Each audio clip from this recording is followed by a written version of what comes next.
Greetings, Scorpio and Scorpio rising. This is your Western forecast for May 2024. There's going to be a 5-planet lineup in Taurus.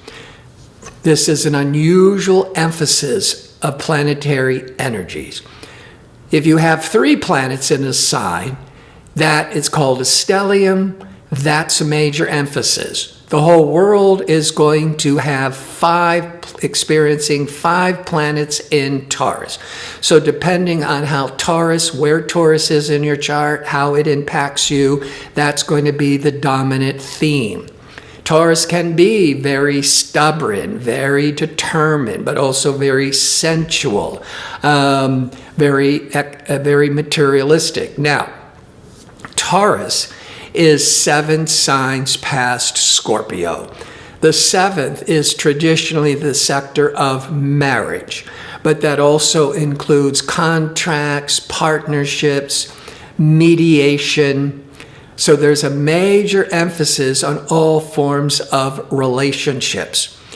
But there's also, it's really pointing to a lot of also financial relationships, because Jupiter, expansive, lucky Jupiter, has been in Taurus in your 7th house, which could have been good for partnerships in marriage or really attracting more clients, customers from May of 2023 through the end of May of 2025.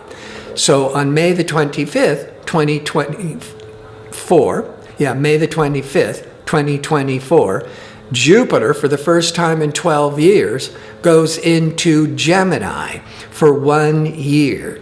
Gemini, that rules the 8th house. The 8th house has a lot to do with banking and finance and joint ventures and settlements. It's a major financial area. It can point to wealth and settlements and inheritance. And there's a lot of opportunity and growth with Jupiter moving into the 8th. So this is why I'm saying that 5-planet lineup in Taurus, in your 7th, is definitely going to be impacting relationships, but also as that Jupiter and the Sun and Venus, which I'll describe in a minute, also moving into the 8th house, that's going to describe a lot of financial negotiations and relationships, but not to take away from romantic relationships, because Venus, the planet of love and romance and marriage, is really strong and favorable as it transits the 7th house. And then the Venus goes into the 8th house, joining the Sun and Jupiter at the end of the month. And the 8th house, yes, it's finance and banking and joint ventures, but on a personal level, the 8th house deals with intimacy and passion and sexuality. So there's a lot of intense energies around all kinds of relationships, a lot of passion for business negotiations and contracts, but also passion, bringing more passion back into an existing relationships. Or if you are meeting somebody new, it could start off really very passionate and romantic. So before I start breaking all those 5 different planets, what it's doing to your 8th house, the Jupiter in the 8th house once every 12 years, before I start breaking all that down, if you enjoy these kinds of videos and would like to see more of them, click like and subscribe. And don't forget to click on the notification bell so you can receive the latest postings. And if you go into the description box underneath the video, you'll find direct links to sign up for my free daily message or how to book an astrology reading. All right.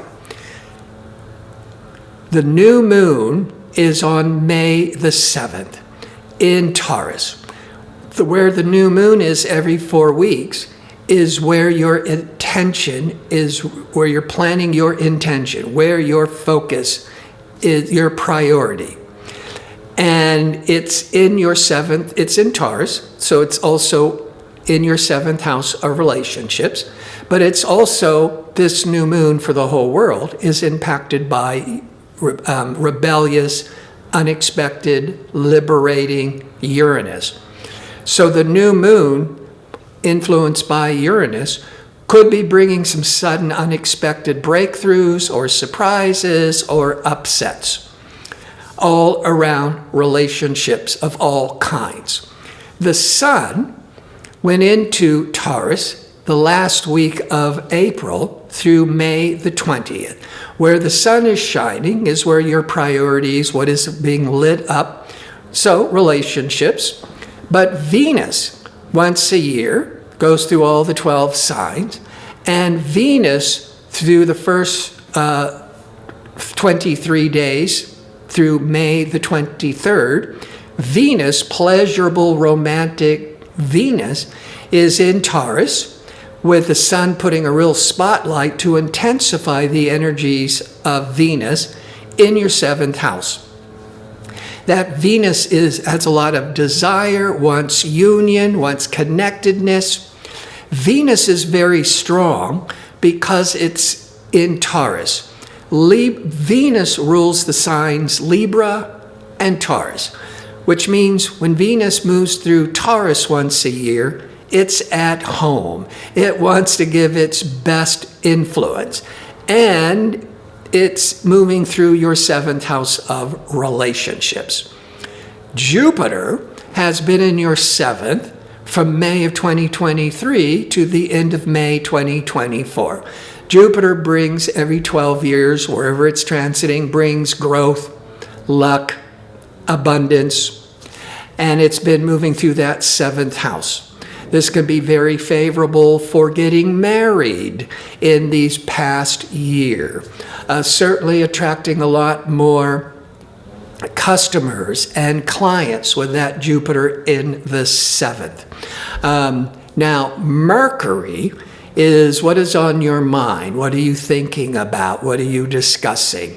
Mercury, the first 2 weeks of May, is in Aries, in your sixth house of work. So you could be very busy with learning new job skills, starting new job duties, looking for work, or just very busy with selling, negotiations at the job. The first 2 weeks of May. May the 15th, Mercury then goes into Taurus. So joining the other planets, making it 5 planets in Taurus.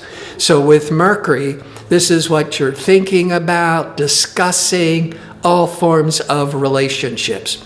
Now Mars is really strong. Mars is a co-ruler of Scorpio. Mars is the natural ruler of Aries. Mars used to rule Scorpio in the past, before Pluto was discovered around 1930, and then Pluto was designated the ruler of Scorpio. But for the couple of thousand years prior to that, Mars was a ruler of Aries and Scorpio. So that Mars is really strong. You're going to be really feeling the impact of it, being a Scorpio. But the Mars, once every 2 years, is moving through your sixth house of work, health, matters, being of service, a lot of a busyness, aggressiveness. Now that could be going after new work projects or trying to start a new business. There's a lot of that risk-taking, aggressive, ambitious energy around work.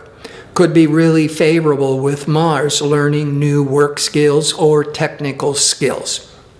Now, that the sun will leave Taurus and go into your 8th house on May the 20th and be there for 4 weeks. Now, that doesn't mean that all that 7th house of relationships is starting to move away, because the Jupiter is still there to the 25th. Mercury is there till June the 3rd. The new moon is focusing that Taurus energy through the first week of June. And liberating progressive Uranus is still in Taurus for one more year. But what's happening is when the sun goes into Gemini, entering into your 8th house, because Gemini is 8 signs past Scorpio, now you're starting to bring in other interests. Your attention is expanding and going into other areas. But combining the 7th house with the 8th house, with that sun going from Taurus to Gemini, the 7th house, partnerships, personal, professional. The 8th house tends to be more professional. Yet, the 8th house is also the house of intimacy and sexuality. So again, there's a real intensity with business negotiations and partnerships, but also all kinds of more personal relationships. There's a desire for more intimacy, which goes with Venus, the planet of love and marriage and union, is leaving Taurus, leaving your 7th house of relationships on May the 23rd and moving into the 8th house for those next several weeks. There's a strong desire with Venus in the 8th house for more sensuality, more intimacy. But the 8th house also deals with joint ventures. Venus is also a planet that deals with finances, because Venus, it likes the finer things in life that cost money. But Venus is the power of attraction. That's why initially we go to relationships, because when Venus is being activated in your chart, you might find that someone's attracted to you or you're attracted to somebody else. So Venus has a lot of that attraction energies. And moving through the 8th house, you could be attracting much more sensual, intimate, personal relationships. But when it comes to financial relationships, a business contract, forming a partnership, that Venus is bringing a lot of protection. And Jupiter, that planet of luck and protection, is moving into the 8th house, first time in 12 years, on May the 25th, being there for 1 year. So all things 8th house, Jupiter is bringing luck and protection and expansion. The 8th house is a major financial area of the chart. So with Jupiter in the 8th house, your credit could be increased. If you were having tax problems, the Jupiter will help start to resolve it. The 8th house can be dealing with all your debts and financial obligations with others, and Jupiter is helping you resolve those issues. The 8th house is the house of death and transformation. So it's where we might look to if there's an inheritance. And with Jupiter in the 8th, you could be coming into an inheritance, you could be coming into a settlement, but also like if you had tax problems and then Jupiter goes into the 8th, those tax problems could be resolved to your benefit with Jupiter in the 8th. But if there was an inheritance issue that has been from the past, Jupiter going into the 8th can now start bringing, a resolution and some benefits. Now, the new moon is on May the 7th, holding that Taurus energy, these relationship energies for 4 weeks through the first week of June. This new moon is aligned with Uranus. The sun is in Taurus. Before it goes into Gemini on the 20th, it's going to exactly cross over Uranus. Sun Uranus, or the new moon on Uranus, expect the unexpected, some breakthrough energy, some sudden surprises. For some of you, that could be an unexpected financial offer, contract, or an unexpected infatuation. Now, the new moon is setting your intention around relationships. The full moon 2 weeks later, you get to see what's being revealed with that focus on relationships. The full moon is in Sagittarius on May the 23rd. Sagittarius is the second sign past Scorpio. The second deals with money, your possessions, your income. So this full moon is describing to me around the 23rd, maybe the 24th, is any type of beginning financial offer, contract, is going to come to light, to come to a culmination around money matters. So this is telling me that more financial matters is really strong. And the sun on the 20th goes into the 8th house. Protective Venus goes into the 8th house on the 23rd. And then Jupiter, lucky expansive Jupiter, goes into the 8th house on the 25th for 1 year. That's all really promising energies financially. And Mars, back to Mars again, Mars is really strong, transiting in Aries in your 6th house of work once every 2 years. So yes, there's a lot of romantic desire, good for bringing romance back into existing relationships, or falling in love with a new relationship with a lot of passion. But there's a lot of business and work, whether you're getting a big job offer or a partnership offer, or maybe you are setting up your, wanting to have your own business with a partner, or maybe the partnerships is setting up your own business, but really going after, attracting business clients and customers. So this is part of the forecast where I like to look at how this is impacting your body, your relationships, your business. Well, I've already touched upon the whole romantic and the business. But when it comes to your body, Mars rules muscles. Mars is the athletic planet. Mars is fiery, and Mars is moving through the 6th house once every 2 years, from the end of April, all of May, the first week of June. The 6th house deals with work, the day-to-day work routine, your work skills, co-workers. But the 6th house also deals with health and wellness. And with Mars in the 6th house, in the best case scenario, you could be starting an exercise program. That Mars, you could be more fired up and energized to strengthen the physical body. You want to be careful, the 6th house dealing with body maintenance, that Mars, you could be a bit accident prone because that Mars is really impulsive, or you might be having more aches and pains because Mars can have a lot to do with injuries or pain moving through the 6th house.